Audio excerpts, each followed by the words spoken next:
સમાજમાં રોજે રોજ દુષ્કર્મ અને બળાત્કારની ઘટનાઓ સામે આવી રહી છે ત્યારે આવી ઘટનાઓ બંધ અને ઓછી થવાનું નામ નથી લેતી। ત્યારે જેતપુરમાં એક એવી ઘટના સામે આવી કે જ્યાં એક ફૂલ જેવી નાની એવી 5 વર્ષની બાળકીને પડોશમાં રહેતા શખ્સે નિશાન બનાવી શારીરિક અડપલા કરી દુષ્કર્મ આચર્યું।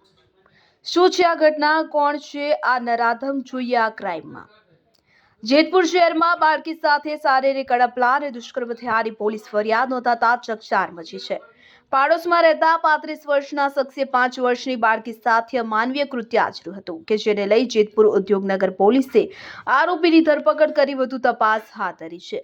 જેતપુરમાં 5 વર્ષીય બાળકી પર પડોશમાં રહેતા જીતેન્દ્ર ઉર્ફે જીતુ ભોજાણીના ઘરે રમવા અને નાસ્તો કરવા માટે જતી હતી। જ્યારે બાળકી પાડોશમાં આરોપીની ઘરે ગઈ ત્યારે આરોપીની માતા ઘરમાં ન હતી। આ એકલતાનો લાભ ઉઠાવી આરોપી જીતુએ બાળકીને વાતોમાં ભોળવી અને તેના કપડાં ઉતારી શારીરિક અડપલા કર્યા હતા અને દુષ્કર્મ આચર્યું હતું।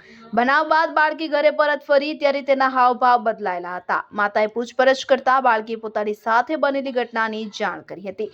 આ સાંભળીને પરિવારજનોએ તાત્કાલિક બાળકીને હોસ્પિટલ ખસેડી અને ત્યારબાદ પોલીસનો સંપર્ક કર્યો હતો।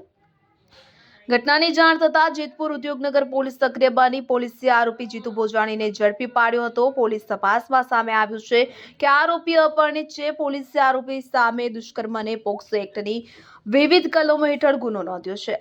બાળકી સાથે શારીરિક અડપલા કરી અને દુષ્કર્મ થયાની ફરિયાદ નોંધવામાં આવી છે, જેમાં આરોપી જીતુ દેવજી ભોજાણી કે જે પીડિતાના પાડોશમાં રહે છે અને અવારનવાર તેમના ઘરે જતો અને પીડિતાને પણ રમવા બોલાવતો હતો।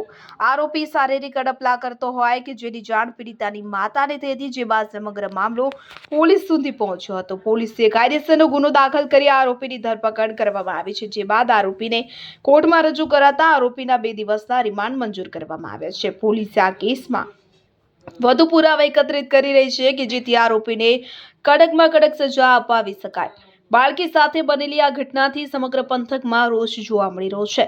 હાલ તો નરાધમ જીતુ પોલીસ કસ્ટડીમાં છે, ત્યારે પ્રશ્ન થાય છે કે સભ્ય સમાજમાં થતી દુષ્કર્મની ઘટનાને રોકવા માટે સરકારે અને સમાજે જાગૃત થવાની જરૂર છે।